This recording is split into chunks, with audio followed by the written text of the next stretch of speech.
अस्सलामुअलैकुम नाज़रीन, दुनिया न्यूज़ में खुशामदीद। आप देख रहे हैं प्रोग्राम नुक्ता नज़र। मैं हूं आपका मेज़बान मोहम्मद अशमल जामी और मेरे साथ तशरीफ़ रखते हैं मुजीबुर रहमान शामी साहब। आज के प्रोग्राम में सबसे पहले हम बात करेंगे मुल्क भर में जो सैलाब की सी सूरत हाल है। शदीद बारिशें हो रही हैं, मुख्तलिफ दरिया बिफर चुके हैं और सैकड़ों ऐसे देहात हैं जो ज़ेर आब आ चुके हैं। कई बंद टूट गए हैं, पुल टूट गए हैं। इस सूरत हाल में गवर्नमेंट क्या इकदाम उठा रही है, ये ज़ेर बहस रहेंगे आज के प्रोग्राम में।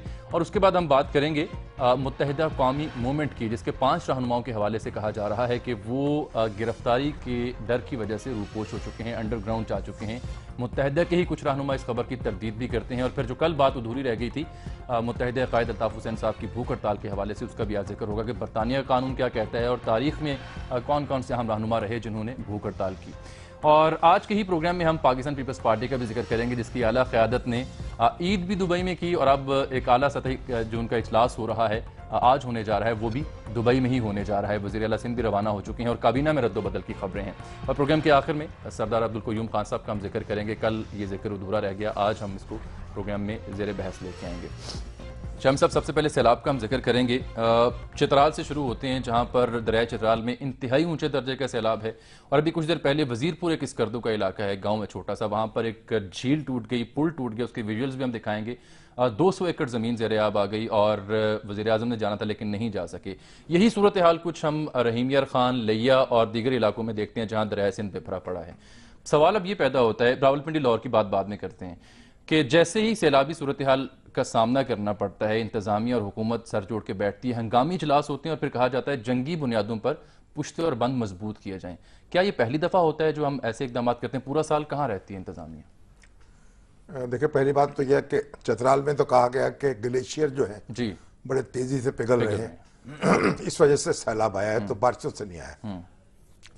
बारिशें भी क्योंकि काफ़ी ज़्यादा हुई हैं, उस वजह से दरियाओं में एक तुग़यानी है। तो एक बात तो यह है कि ये जो बारिशें हैं ये अल्लाह की रहमत है, क्योंकि अगर ये बारिशें ना हों तो ये इलाका जो है हमारा सहरा बन जाए, हाँ, बंजर हो जाए, ठीक, बंजर हो जाए। तो जब बारिशें होती हैं, पानी आता है और ज़ेर ज़मीन भी जाता है। ज़ेर ज़मीन पानी बहुत नीचा जा चुका है, उसकी सतह ऊपर आती है और ज़मीन जो प्यासी है उसकी प्यास जो है उसको भी बुझाते हैं। और जो बारानी इलाके हैं हमारे, तो अभी एक मुझे जो चीफ इंजीनियर हैं बारानी इलाकों की जो इरिगेशन डेवलपमेंट का काम कर रहे हैं, जाहिद मंसूर, उनका मैसेज आया कि हमने बारानी इलाकों में 57 डैम मुकम्मल किए हैं छोटे, अच्छा, जहां पानी जो है महफूज रखा जा सकता है, और 8 डैम अभी ज़ेर तामीर है। ठीक। तो लेकिन इस सब के इसके इंतजाम के बावजूद जो उन्होंने कहा, जिन इंतजामात की ज़रूरत है वो नाकाफ़ी है।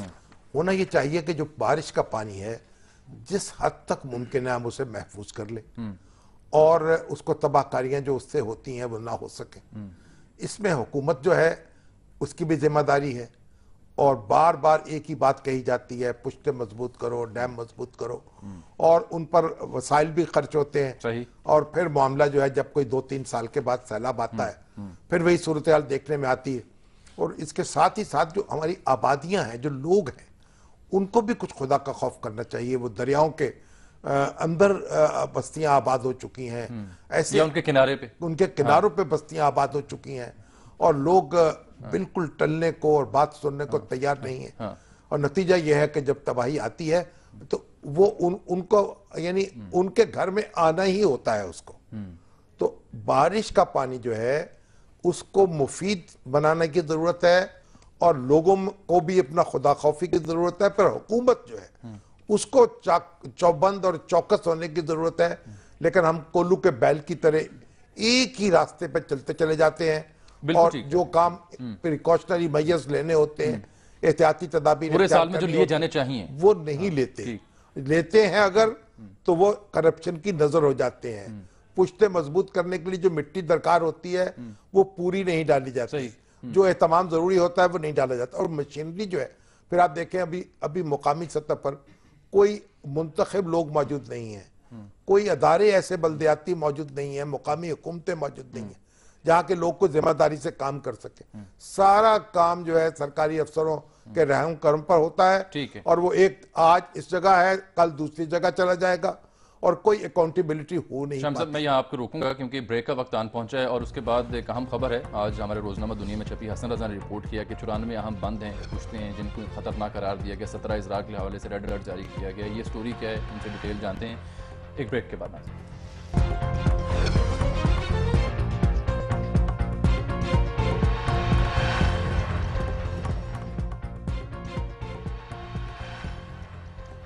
वेलकम बैक नाज़रीन, इस वक्त हमारे साथ मौजूद हैं रोजनामा दुनिया के नुमाइंदा खुसूसी हसन रजा। उनसे बात करते हैं। अस्सलाम वालेकुम हसन, ये बताएं कि पंजाब में कौन कौन से अजलाएं जिन्हें खतरनाक करार दिया गया है और यहाँ पर सैलाब के पेश नज़र हिफाजती बंदों की सूरत हाल क्या है? जी बिल्कुल जमी सूरत हाल ये है कि राजनपुर, लिया, सियालकोट, गुजरांवाला समेत कुछ 17 अजला है जिनको अलर्ट जिन पर जारी किया गया है और उनको ये बाकायदा अहकाम दिए गए हैं कि यहाँ पर जो सैलाब आ सकता है इसके लिए इकदाम किए जाए। और ये मैं आपको बताऊं कि फरवरी 2015 में एक इजलास हुआ था वज़ीर आला की सरबराही में, उसमें सारी सूरत हाल से आगाह किया था और वज़ीर आला ने चीफ सेक्रेटरी को हुक्म दिया था कि आप तमाम ज़िले अफसरान जो हैं उनको हुक्म दें और इस हवाले से पहले ही इकदाम कर लिए जाए और जो इंतजाम है मुकम्मल किए जाए। लेकिन अब सूरत हाल ये है कि अभी कुछ दिन पहले इससे कबल एक इजलास हुआ चीफ सेक्रेटरी की सरबराही में, उसमें ये इंकशाफात सामने आए कि अभी तक जो है काफ़ी अजला जहाँ पर बारिशों और सैलाब के हवाले से इंतजाम मुकम्मल ही नहीं किए गए और उसको और एक हसास अदारे की एक रिपोर्ट भी पेश की गई। उसमें बताया गया कि 94 अहम बंद हैं जिनको खतरनाक करार दिया गया था। उसमें उन्होंने बताया था कि राजनपुर, लिया समेत 17 अजला में जो बंद टूटने से कई घरानों को नुकसान पहुंच सकता है, वो 1200 से जायद को नुकसान पहुंच सकता है, जो उन्होंने फिगर वहां पे इजलास में बताया। मगर ये बताएं हसन कि जब 2010 में सैलाब आया था उसके बाद से और आज तक जो है क्या इकदाम किए गए हैं?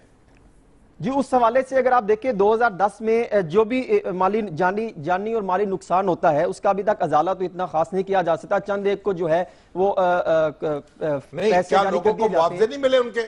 जी क्या लोगों को मुआवजा नहीं दिया गया? जी चंद एक को मुआवजा दिया गया है और पिछले साल अगर आप देखें तो एक दुनिया अखबार में एक रिपोर्ट भी शाये की थी जिसमें बताया था कि कितने घरानों की बोगस रिपोर्ट तैयार करके उन्होंने मुआवजा दिया गया और कितने घरानों को छोड़ दिया गया और उसकी दस्तावेजात भी मौजूद है कि अगर आप देखें कि कई लोगों ने कहा था कि हमें जो हम बनते हैं हमारा नुकसान हुआ है पूरा किया जाए, लेकिन वो कागजी कार्रवाई की नजर कर दिया गया।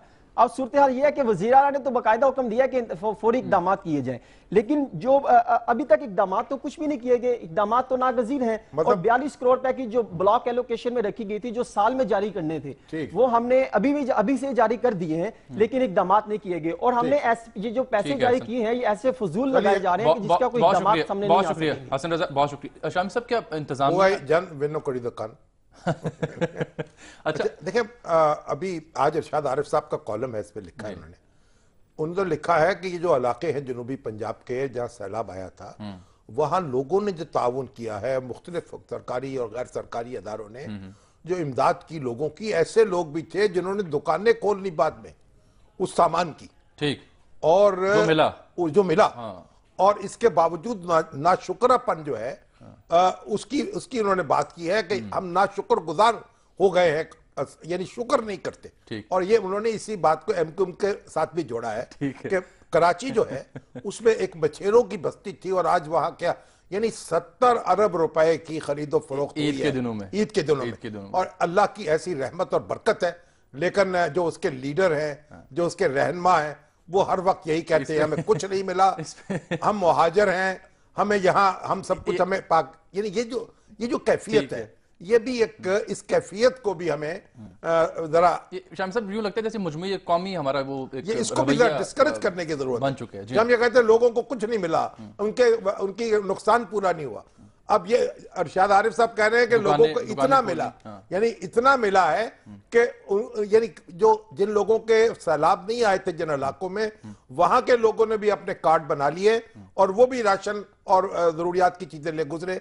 तो ये भी एक हमें रिपोर्ट करते हुए इन चीजों को भी मद्देनजर रखना चाहिए। दूसरा, आज बारिश हुई 98 मिलीमीटर लाहौर में, रावलपिंडी की भी कुछ ऐसी सूरत हाल थी और आज पूरा लाहौर अक्सर जो सड़कें हैं अंदरून के इलाके वो डूब गए थे। हालांकि डीसीओ जो हैं वो शाम तक ये कह रहे थे कि नहीं जी तमाम इलाकों से पानी निकाल, लेकिन ये करतबा जो चौक है जहाँ मेट्रो बस स्टेशन है उसका हमने ये कुछ विजुअल रखे हैं, वो देखिए ऐसा जैसे एक नहर के मंजर पेश कर रहा है, वहां पे बच्चे तैराकी कर रहे हैं, कश्तियां चला रहे हैं। आप देखिए जो वाल्टन रोड है जो अभी बनी है कुछ अर्सा नहीं बनी है, बिल्कुल नहीं बनी है। उसके किनारों पे ऐसे मालूम होता कि एक तालाब बन गए, जगह जगह से तालाब बन गए हैं। और वहां पिंडी में भी सड़कें जो पता नहीं निकासी है आपका इंतजाम नहीं रखा जाता, सड़कें पता नहीं जल्दी में तामीर की जाती हैं, क्या हंगामा। अब ये जब जहां पानी खड़ा होता है सड़कों पे, वो सड़कें टूटेंगी और फिर एक नए तरीके से इनकी तामीर का मसला दरपेश। सैलाब से जुड़ी एक और अहम खबर थी, ईद से एक रोज पहले एक मोटरवे पे एक हादसा पेश आया था कुछ लोगों को, उसमें हमारे एक दोस्त भी शामिल थे। आपदा परवीन साहब का जिक्र भी किया जा रहा है, एक साबिक वीसी साहब का जिक्र। डॉन की रिपोर्ट थी कि आपदा परवीन जो है वो बाल बाल बची, क्योंकि वो जा रही थी मोटरवे पर कि वहां पानी सैलाब जो है चक्री के आगे, चक्री के आगे सैलाब का रेला आया और पानी फुट, उनकी गाड़ी डूबने लगी। लेकिन फिर आपने इसकी जो तहकीक की है उसमें आपदा परवीन तो गाड़ी में नहीं थी, नहीं, ये हमारे वो दोस्त आ चुकी थी। हमारे दोस्त हैं ये तैमूर शामिल साहब, जो उसमें ट्रैवल कर रहे थे, तो मेरी आज उनसे ये तो आपके साथ अमेरिका में भी थे ना? जी, अमेरिका मेरे साथ। आप दोनों अमेरिका की मेहमान नवाजी से लुत्फानंदोज हो रहे थे, मुस्तफीद हुए। ठीक है। तो उनसे मेरी तफसीली बात हुई, खैरियत उनकी मैंने दरियाफ्त की। वो कहने लगे खबर में कुछ एंगलिंग गलत हुई है, असल में ये लोग आए तो इकट्ठे थे, आपदा परवीन साहबा जब गए हैं तो फिर तो वीसी फिर साहब फंसे हैं। नहीं, तब आपदा परवीन साथ नहीं, आपदा परवीन जो थी लाहौर रह गई थी, लेकिन पानी में ये फंस गए। पानी में चक्री के सामने जो इनका बेस तो जो अखबार के रिपोर्टर हैं उन्होंने समझा जब ये आए इकट्ठे हैं तो गए भी इकट्ठे होंगे, तो थोड़े से अंदाजे की गलती हो गई। लेकिन इसमें अहम नुकता यह है कि जब वो पानी उनकी गाड़ी में फंस गई, उपचार का वक्त था, आसपास लोग नहीं थे, तो उन्होंने हेल्पलाइन पे फोन किया। हेल्पलाइन ने कहा कि आप गाड़ी मोटरवे पुलिस की जो जी उन्होंने कहा आप गाड़ी से उतरिए, करीब तरीन जो बूथ है उसका नंबर कोड हमें दीजिए, फिर हम ताकि हम बंदा भेज सके यहाँ। उन्होंने कहा मैं नहीं निकल सकता, गाड़ी में पानी बहुत गाड़ी में पानी गाड़ी पानी में है, निकल सकते नहीं है, कश्ती हमारे पास नहीं। लेकिन पुलिस ने ये बात नहीं मानी, उन्होंने कहा कोड मिलेगा तो इमदाद मिलेगी। हमने कहा हमने एसओपी फॉलो करना है। फिर उन्होंने जेहलम पुलिस को रब्ता किया। नहीं, वो बाद में, पहले वो उतरे गाड़ी से। अच्छा, गाड़ी से जब वो उतरे हैं तो करीब ही उनकी एक जो वर्कशॉप मोबाइल होती है, उनकी जो गाड़ी होती है रात को खड़ी, वो खड़ी थी, इसमें 2 अहलकार सवार थे, वो सो रहे थे।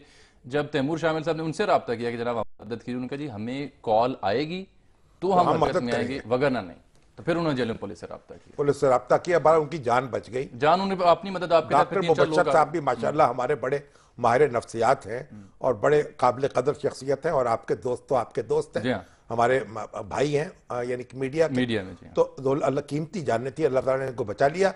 लेकिन मोटरवे पुलिस ने इनको डबोने में कोई कसर नहीं रखी। बिल्कुल, अब उन्होंने इंक्वायरी तो ऑर्डर की। सलीम भट्टी साहब आईजी हैं, तो उन्होंने इंक्वायरी ऑर्डर की। उन्होंने ये बात भी कही है कि ये जो कोड नंबर वगैरह ये हमारे इंटरनल उसके लिए है, पुलिस ये बात नहीं कह सकती। यानी आप देखिए कि ये वो क्या कहते हैं, हमारा मुहावरा है ना कि आब कर मोयो पुत्रा फारसियां घर गाले ने। तो इसका मतलब कि वो ये था कि एक बंदा जो था पढ़ा लिखा, वो पानी की जरूरत थी, प्यासा मर रहा था, और वो देहाती किसी गांव में चला गया और उनसे पानी मांग रहा था, आप फारसी में मांग रहा था, उनको समझ नहीं आ रही थी।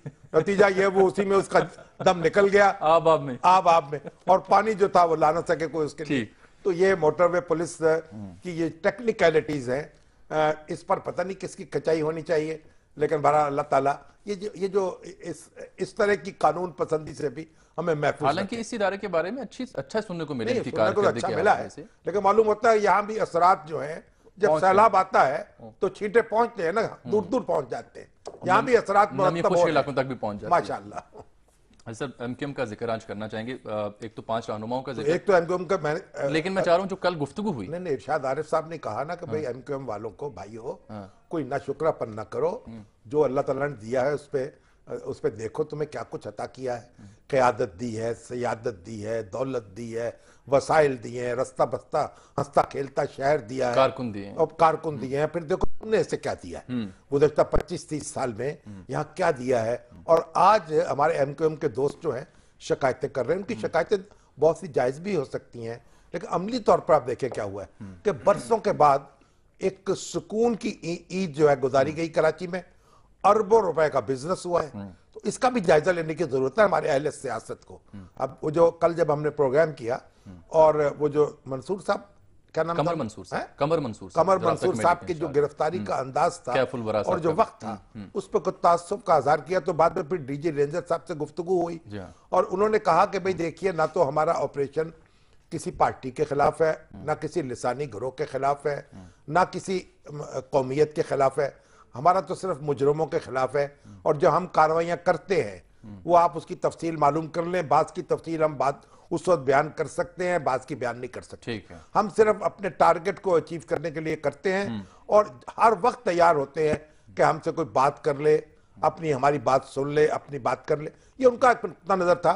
इसके बावजूद उनको एक नफ्सियाती मामलात को भी मलहूज़ खातर रखना चाहिए। और एमक्यूएम जो है, देखिए एमक्यूएम ये कहती है कि मुहाजिरों के खिलाफ कार्रवाई हो रही। अब मुहाजिर तो परवेज मुशर्रफ साहब से लेकर जनाब जामी साहब तक है, और हमारे वो जनरल मोइनुद्दीन हैदर साहब से लेकर और खाकसार तक है। बिल्कुल, यानी अब मुहाजिर तो पूरे हिंदुस्तान से आए, और मुहाजिर तो कोई भी नहीं ना, अभी तो मुहाजिरों की औलादे हैं अब। बिल्कुल ठीक। यानी मुहाजिर कोई कौमियत नहीं है। कभी हमारी तारीख में जो मुहाजिर थे मक्का के, उनके बच्चों को मुहाजिर नहीं कहा गया ना, उन्होंने कहलाया। अब ये सब मुकामी है, ठीक, सब पाकिस्तानी है। और जो मुहाजिर थे जो हिजरत करके आए, वो तो अव्वल पाकिस्तानी थे। ठीक, हम यानी जो हमारे वालिदैन थे और जो इनके वालिदैन थे जो कराची में रह रहे, वो तो एक अजीम पाकिस्तानी थे जो हिजरत करके आए पाकिस्तान। बिल्कुल ठीक, बिल्कुल ठीक। तो इसलिए बातचीत जो है, मामला वहीं रखना चाहिए जितना कि है, उसको मजीद फैलाना नहीं चाहिए। और आज ये खबर आई है कि हमारे कुछ दोस्त जो है एमकेएम के पांच रहनुमा, रशीद गुडियल साहब हैं, फारूक सत्तार साहब, सलमान मुजाहिद बलोच साहब, रिहान हाशमी और किश्वर जहरा साहब हैं। ये रूपोश है, रूपोश। इसमें क्योंकि इनके खिलाफ पर्चा कटा है गडाफ टाउन में। अच्छा, और इनका जुर्म यह है कि इन्होंने एक तकरीर सुनी है अल्ताफ साहब की, जो कि कानून जिसमें तोड़ा गया है मुबैना तौर पर, ऑफेंसिव, और यानी एक जारहाना और इश्ताल अंगेज तकरीर जो है, उस पर कोई सर धुनते हुए पाए गए हैं। 24 पार्टी एक्टिविस्ट और 150 नामालूम अफराद के खिलाफ बशमूल ये सब इकट्ठे होकर इन्होंने तकरीर का एहतमाम किया ना, उस तकरीर का एहतमाम किया होगा। लेकिन बहरहाल अब उनको रोपोश होने की जरूरत नहीं है। अहले सियासत जो है वो रोपोश नहीं होते, वो सामना करते हैं, अदालत में जाए, हाई कोर्ट में कबल जमानत गिरफ्तारी कराए और सामना करें। इस स्टोरी पर शामी साहब मेरी गुफ्तगू हुई, किरण खान हमारे जो नुमाइंदा एमक्यूएम को कवर करती हैं दीगर सियासी जमातों को, फिर वासिफ जलील साहब का मौके भी मैंने सुना। वो ये कहते हैं जी खबर में सदाकत नहीं है क्योंकि ये तमाम रहनुमा अवेलेबल हैं। लेकिन फिर मैंने मुख्तलिफ ज़राए से मालूम किया, एक तो हैदर अब्बास रिजवी साहब जो हैं वो खिदमत खल्क फाउंडेशन की एक सेरेमनी थी, उसमें भी नहीं थे। उससे पहले एक प्रेस क्लब के सामने एहतजाज हुआ, उसमें भी नहीं, उनका नंबर भी बंद है। और ये भी बताने वाले बताते हैं कि उनकी फैमिली प्रोबेबली अमेरिका जा चुकी है। कि तो फैमिली अमेरिका जा चुकी है। ख्वाजा इजहारुल हसन साहब अपोजिशन लीडर इनके सूबाई असेंबली में, वो भी दुबई में, वो भी यहाँ मौजूद नहीं है। और इधर रशीद गुडियल साहब भी अवेलेबल नहीं थे। फारूक सत्तार साहब से अलबत्ता किरण खान की बात जरूर हुई है कि वो मौजूद है। देखिए जो सियासत है ना, उसका तकाजा ये होता है कि अगर उस्ताद पढ़े तो उसका मुकाबला किया जाए। अगर कोई मुकदमा दर्ज हो जाए तो उस पर बेल कराई जाए, हाई कोर्ट में जाया जाए, सुप्रीम कोर्ट में जाया जाए, एहतजाज किया जाए, कर सकते हैं आप उसका कानून के दायरे में। तो ये अब ये जो सुरूपोश होना, अंडरग्राउंड चले जाना, ये खुफिया तंजीमों के काम है, खुली सियासत करने वालों के ये काम नहीं है। एक बात ठीक। दूसरी बात यह कि जो कुछ एमक्यूएम के दोस्तों से मेरी बात भी हुई है, कुछ दूसरे हमारे दोस्तों की बात भी हुई है, कोई इख्तलाफ राय भी पाया जा रहा है विद इन पार्टी। अच्छा, एक तो ये है कि हम अग्रेसिवली डील करें, एक राय ये है, हाँ जी, हाँ, और ईंट का जवाब पत्थर से दें। ठीक। दूसरा है कि नहीं, बैठ के बातचीत करें, जो कानून शिकन अनासर हैं उनकी सरकोबी करें और एक मामलात को दुरुस्त करें। जिस तरह पीपल्स पार्टी ने मामला दुरुस्त किए हैं, उसी तरह कई एमक्यूएम के दोस्त ऐसे मौजूद हैं, ये कहते हैं कि एक आपस में बैठकर रेंजर्स के साथ, दूसरे अथॉरिटीज के साथ उनकी बात सुने, अपनी बात सुनाएं और कानून शिकन जो है उनकी लड़ाई न लड़े। तो ये एक अच्छा, अब जो लोग बड़े अग्रेसिवली मामला को डील करना चाहते हैं, उनके अच्छे खासे वो लोग जो है बैरून मुल्क जा चुके। अच्छा, वो बैरून मुल्क बैठकर यहाँ जो है वो अग्रेसिवली डील करना चाहते हैं, गोया ईंधन दूसरे बनेंगे और हुक्म वहां से जारी होगा। ये कोई अच्छी बात नहीं है। सही। अल्ताफ हुसैन साहब फिर अब वो करना चाहते हैं भूख हड़ताल वजीर आजम की रहायश गाह के सामने, इसलिए इजाजत मतलूब है ना कि वजीर आजम की रहायश गाह के सामने। इसमें मैं आप पे आता हूं और इसमें हम एक कानूनी मौक़िफ़ भी लेंगे प्रोग्राम में। इस हवाले से एक खबर ये भी थी जो आप भी डिस्कस कर रहे थे मुख्तलिफ ज़राए के हवाले से, कि गौर ये किया जा रहा है कि कुछ राब्ता कमेटी के सरकर्दा रहनुमा और कारकुनान 9-0 पर भूख हड़ताल करेंगे आने वाले दिनों में। इस पर भी 9-0 पर तो भूख हड़ताल को समझ में आती है ना। तो बरतानवी वजीर आजम के घर के सामने जाकर फिर उनसे इजाजत तो लेनी पड़ेगी। उस बारे में आप अपने घर में भूख हड़ताल कर ले, लेकिन उनके घर में तो ना करें ना। इस बारे में नसीम बाजवा साहब की राय जानेंगे अगर आप हमारे माहिर कानून है। हाँ, लेकिन ब्रेक के बाद हमारे कॉलम निगार है। बिल्कुल, ब्रेक के बाद मिलते हैं और उनसे हम बात करते हैं। नाज़रीन हमारे साथ।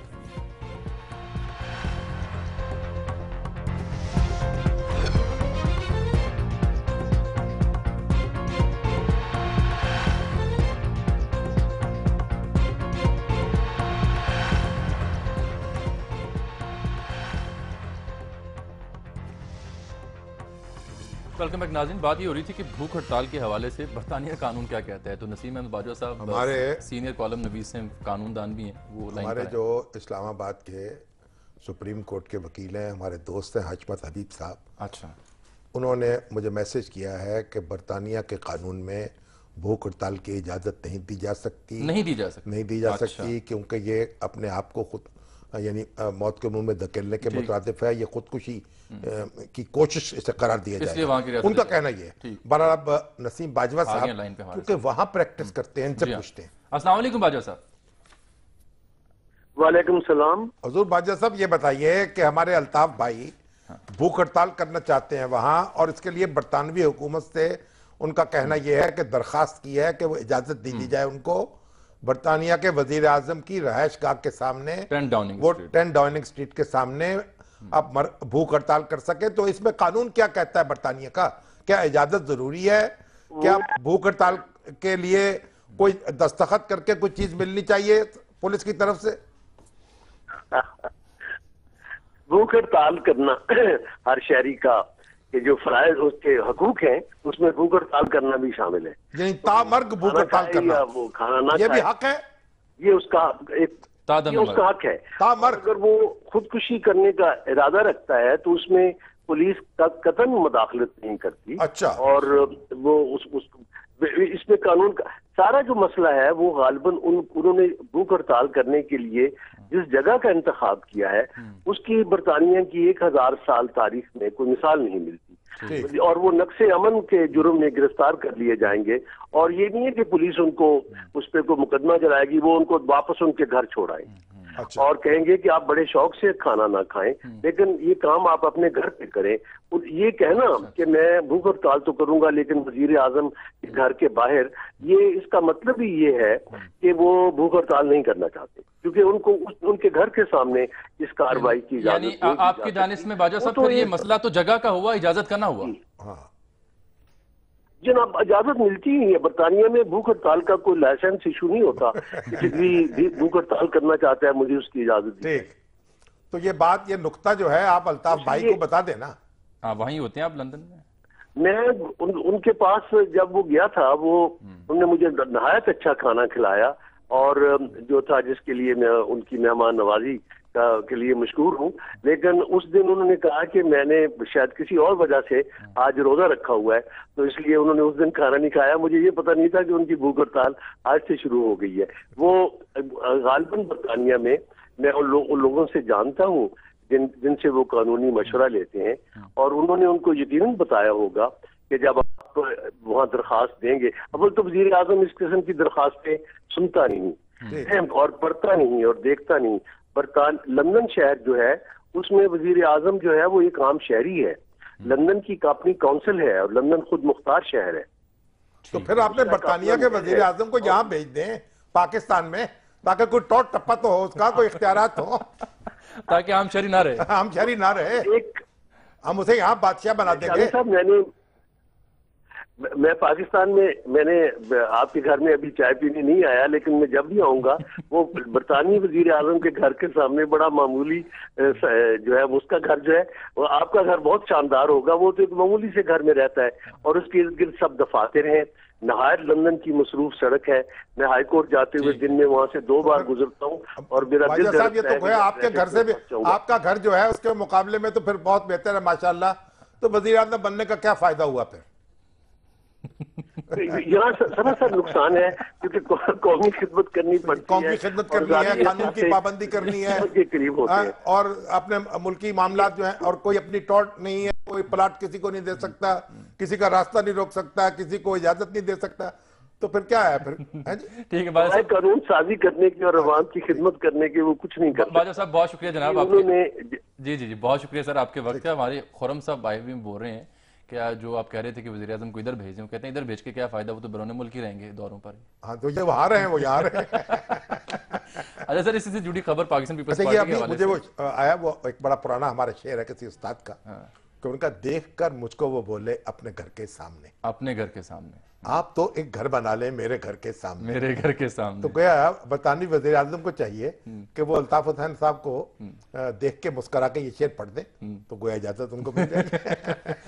सर वो भूख हड़ताल की जो तारीखी अहमियत थी, कुछ आप तारीखी अहमियत अब कहाँ बयान करेंगे। देखिए बड़ी बड़ी कल भी हम कह रहे थे हमारे यहाँ, देखिए ये तो तारीख में तो आयरलैंड जो है ना, वहां भी ये भूख हड़ताल होती थी प्रोटेस्ट के तौर पर, और हमारे यहाँ तो इंडिया में तो जो हमारी यानी कबल मसीह से सैकड़ों साल पहले जो हमारा कल्चर है ना, इंडियन कल्चर, उसमें एहतजाज के लिए भूख हड़ताल होती थी। आपने किसी से कर्जा लेना है, वो कर्ज नहीं दे रहा तो भूख हड़ताल कर दी, उसके घर के सामने मरण बरतना भी रख दिया। तो ये, और किसी को तंग करना है, किसी से को मुतालबा करना है, तो आपने एक भूख हड़ताल कर दी। अब इसकी वजह से आप देखिए कि जब अंग्रेज यहाँ आए ना, तो 1861 में उन्होंने एक कानून बनाया जिसके तहत इस तरह के कर्ज खाओं के दरवाजों पर जाकर, या कर्ज जो जिनसे आपने लिया हुआ है उनके दरवाजों पे जाकर भूख हड़ताल करने से मना कर दिया गया कानूनी तौर पर। अच्छा, कोई गोया ये भी तो होता था कि आप पैसे, मैंने आपसे कुछ पैसे मांग लिए और उसके बाद मैंने कहा हुजूर माफ कर दीजिए और भूख हड़ताल शुरू कर दी, ठीक, या आपने मुझसे लेने हुए और मैं दे नहीं रहा तो आपने भूख हड़ताल शुरू कर दी। लेकिन सियासी तौर पर तो भूख हड़ताल होती रही नहीं, ये उन्होंने मना कर दिया। अच्छा। उस तरह की भूख हड़ताल। ठीक। बाद में फिर गांधी जी जो आप आए हैं, उन्होंने इसको एक हरबे के तौर पर इस्तेमाल किया, और तहरीक आजादी जो है उसमें उन्होंने कोई 17-18 बार भूख हड़तालें की, मरण बर्त कहते थे, कि अब वो उन्होंने मरण बर्त रखा, और एक उनके बड़े उसमें उन्होंने फवायद हासिल किए, और उन्होंने बड़े मुतालबात अपने मनवाए।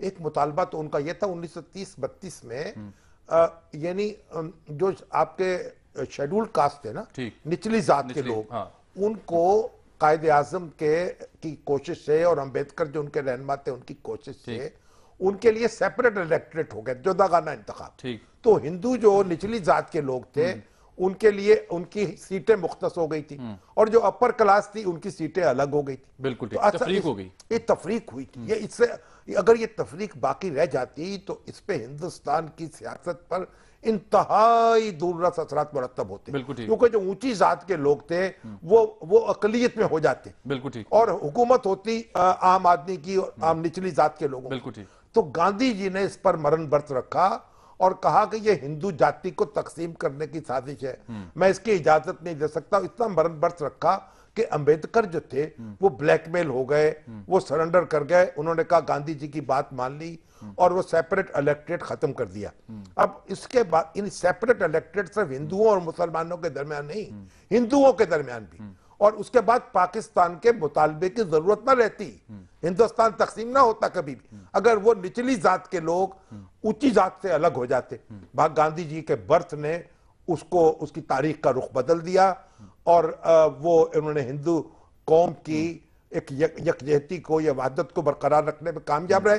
हालांकि जो निचली जात के लोग थे ना, वो अमली तौर पर ऊंची जात के लोग उनको अपना हिस्सा नहीं समझते, उनके साथ नहीं बैठ सकते थे, उनके साथ खा नहीं सकते थे, उनके घरों में दाखिल नहीं हो सकते थे, उनकी शादी ब्याह में शरीक नहीं हो सकते थे।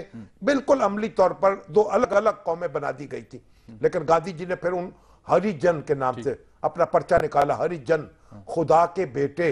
अच्छा। उनको खिताब दिया और फिर उनको एक इंटीग्रेट किया। तो ये बड़ी खिदमत उन्होंने इस तरह की, और अपनी हिंदू जाति को मुत्तहिद रखने में कामयाब हुए। डॉक्टर अम्बेडकर वही जिन्होंने जो हिंदुस्तान के आइन के, हाँ जी, डॉक्टर अम्बेडकर जो है हिंदुस्तान के आइन के खालिक हैं। बाद में फिर वो क्रिश्चियन हो गए थे, और उन्होंने और वो यानी हिंदू इज्म से तंग आके अपनी जो निचली जात का जो चोला था वो फेंकने के लिए वो क्रिश्चियन हो गए। ब्रेक का वक्त पहुंचा, लेकिन आगा हशर काश्मीरी साहब, आगा शोरश काश्मीरी साहब, हुजूर आला बच्चे आए आप हिमाचल, आगा शोरश काश्मीरी, उन्होंने भी पाकिस्तान बनने के बाद बड़े नामवर अदीब थे। एहरार वाले जो हैं, एहरार में बिल्कुल चटान के एडिटर, जी, वजह से एहरार में पहले शामिल रहे, बाद में तो पाकिस्तान के बड़े जानिसार और खिदमत गुजार थे, और उन्होंने भी भूख हड़तालें बड़ी की हैं। और उनकी एक भूख हड़ताल जो थी उसका बड़ा किस्सा दिलचस्प है। अब ब्रेक बाद सुनाऊं। ब्रेक लेते हैं नाज़रीन, और मिलते हैं आपसे ब्रेक के बाद।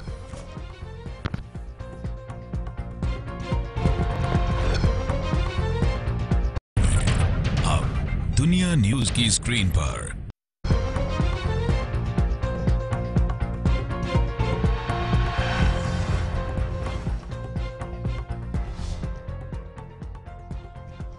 वेलकम बैक नाज़रीन। शामी साहब, आखिरी सेगमेंट है और 6 मिनट है आखिरी इस सेगमेंट में, तो अब जल्दी से आगा शोरश काश्मीरी की गुफ्तगू सुनानी है। वो सुनाइए। आगा शोरश ने भूख हड़ताल रख ली। अच्छा। अयूब खान का आखिरी दौर था और जेल में थे वो, और मालूम हुआ कि भुट्टो साहब के बड़े हामी थे, उनका बड़ा झंडा उठाया हुआ था उन्होंने।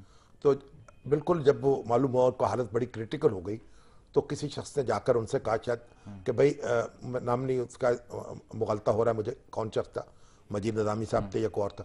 तो उन्होंने जाके भुट्टो साहब को कहा कि आगा शोरश की हालत बड़ी ख़राब हो रही है, कोई तदबीर करें, इनकी भूख हड़ताल ख़त्म हो। उन्होंने पूछा वाकई ऐसा हो रहा है? उन्होंने कहा हो रहा।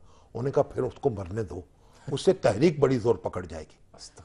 और जब ये बात आगा शोरश को बताई किसी ने जाके कि भुट्टो साहब ने ये कहा, उनको शदीद गुस्सा आया और फिर वो उनके खिलाफ हो गए और उनकी सियासत से अलग हो गई। ये एक बड़ा सियासत के रंग बड़े अजब है। एक बात। अब दूसरी बात यह कि रमज़ान की जो बरकतें रहीं उसमें एक तो हमारे इब्दाल बेला साहब जो है, उनकी किताब आई है सीरत पर आका, बिल्कुल कमाल किताब है, उसका तज़किरा करना मतलूब है। ये इसकी बरकत है ना रमज़ान की, तो उसका इंशाल्लाह कल जिक्र करेंगे। और एक आप पर भी बरकत नाज़िल हुई रमज़ान की माशाल्लाह, सर वो भी जिक्र करेंगे, वो आपकी मंगनी हो गई, कल करेंगे, बात पक्की हो गई। नहीं कल तो नहीं करेंगे, अब किताब तो नहीं लिखनी है इस पे, अब तो सिर्फ इतना देनी है। तो अल्लाह ताला आपको भी मुबारक करे। और एक अब ये सरदार अब्दुल क़य्यूम जो थे वो रुखसत हो गए, उनका जिक्र जो था वो रह गया है, और आज पीपल्स पार्टी का इजलास था, उस पर गुफ्तगू तो नहीं हो सकेगी। क्योंकि सरदार अब्दुल क़य्यूम जो है वो 90 साल से ज़्यादा की उन्होंने उम्र पाई, 91 बरस की उम्र पाई। और तहरीक वो एक जब नौजवान थे यही पढ़े, उसके बाद फौज में भर्ती हो गए थे दूसरी जंग अजीम से पहले, और कुछ अरसा के लिए वो बाहर गए, बैरून मुल्क रहे, और फिर वापस आए तो फौज को छोड़ दिया और तहरीक आज़ादी के साथ अपना नाता जोड़ा, और तहरीक आज़ादी कश्मीर जो थी उससे वाबस्ता हुए, कश्मीर के रहने वाले थे। चौधरी गुलाम अब्बास मरहूम जो हम कायदे मिल्लत कहते हैं, जो यानी मुस्लिम कॉन्फ्रेंस के बहुत बड़े लीडर थे, बानी थे। और शेख अब्दुल्ला और चौधरी गुलाम अब्बास दो ही बड़े लीडर थे कश्मीर के। शेख अब्दुल्ला जो थे वो के उनका कांग्रेस के साथ गठजोड़ हो गया, चौधरी गुलाम अब्बास जो थे वो मुस्लिम सेंटीमेंट के अलम बरदार थे, और उनके दस्ते राज से सरदार अब्दुल क़य्यूम। फिर जब बगावत हुई महाराजा के खिलाफ, उसके जुल्म के खिलाफ, जब तहरीक पाकिस्तान कायम हुआ उससे कुछ अर्सा पहले, तो सरदार अब्दुल क़य्यूम ने पहली गोली चलाई, उन्हें मुजाहिद अव्वल कहते हैं। और फिर उन्होंने ये नारा था कश्मीर बनेगा पाकिस्तान, उन्हीं का नारा था। एक 4 बार वो सदर मुंतखब हुए, वजीर आजम मुंतखब हुए, कायदे हिज़्ब इख्तिलाफ रहे, पाकिस्तान की सियासत में भी कुछ ना कुछ हिस्सा लिया, और बड़ी एक तवील जिद्दोजहद है। कश्मीर बनेगा पाकिस्तान उनका नारा था, और जिंदगी भर कश्मीर की जिद्दोजहद करते रहे, उसकी आज़ादी का ख्वाब देखते रहे, आखिरी सांस तक उन्होंने अपनी कमिटमेंट से मुंह नहीं मोड़ा। वो आखिर में देखिए परवेज मुशर्रफ साहब के दौर में वो नवाज शरीफ साहब से उनके इख्तलाफात पैदा हुए, क्योंकि जो कश्मीर में रहने वाले लोग हैं पाकिस्तान की पॉलिटिक्स में कुछ ज्यादा गहराई में नहीं जा सकते, उनको पाकिस्तान की हुकूमत के साथ जुड़ा रहना पड़ता है। तो बहरहाल उसके नतीजे में मुस्लिम लीग नून की एक शाख कायम हुई, मुस्लिम कॉन्फ्रेंस को भी नुकसान पहुंचा। और अब जो सरदार साहब जो रुखसत हुए हैं, तो लाखों अफराद ने ये पिंड उनका जनाजा पड़ा वहाँ, उनके आबाई शहर में भी और पिंडी में भी 2 जनाजे हुए उनके, और एक सफ़े मातम बिछ गई पूरा आज़ाद कश्मीर जो है। लेकिन पाकिस्तान में जितना मातम उनका होना चाहिए था, और जितना हमारा झंडा जो है कम से कम 3 दिन के लिए सरनगू होना चाहिए था, वो जिस झंडे की सरबुलंदी के लिए उन्होंने जान दे दी और जिंदगी भर जिद्दोजहद की, मुझे अफसोस है कि हमारी जो इंटरनल पॉलिटिक्स है उसकी वजह से उनका वो एहतमाम नहीं हुआ, उनको उस तरह का स्टैंड ऑफ नहीं मिला जो उनका हक था मीडिया पर और भाई रमजान था और मीडिया जो था दूसरी चीजों में सियासी उस वक्त भी एक सूरत हाल जो थी, मंजरनामा, वो भी इसमें खबरें बहुत तेज थी। बहरहाल सरदार साहब को याद करना, उनको खराज तहसीन पेश करना, उनकी खूबियां जो हैं जो बहुत बेकनार थी, बेहिसाब थी, खामियां भी होंगी, गलतियां भी होंगी, बहुत कुछ उन तक कोताहियां भी हुई होंगी, लेकिन बहैसियत मजमूई वो हमारी तारीख के एक बुलंद मीनार थे, कुतुब मीनार थे, और हम उनको सलाम पेश करते हैं। और हर पाकिस्तानी से ये तकाजा करते हैं कि उनके लिए इसाले सवाब करे, उनके लिए दुआए मग़फ़िरत करे और ये अहद कर ले कि कश्मीर की आज़ादी जो है उसको हासिल किए बगैर हम चैन से नहीं बैठेंगे। प्रोग्राम वक्त खत्म हो गया, लेकिन कल हमने PK 722 का जिक्र किया था।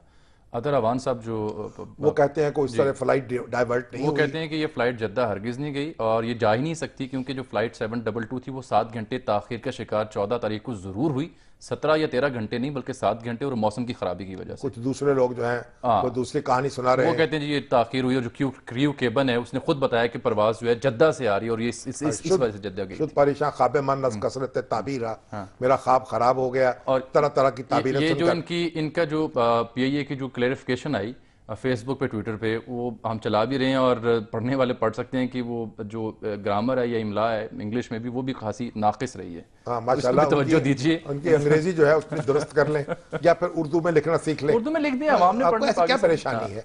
यानी ये PIA वाले जो हैं इनको क्या ये अमेरिका के और बरतानिया के लोगों के सामने वजाहत पेश कर रहे थे?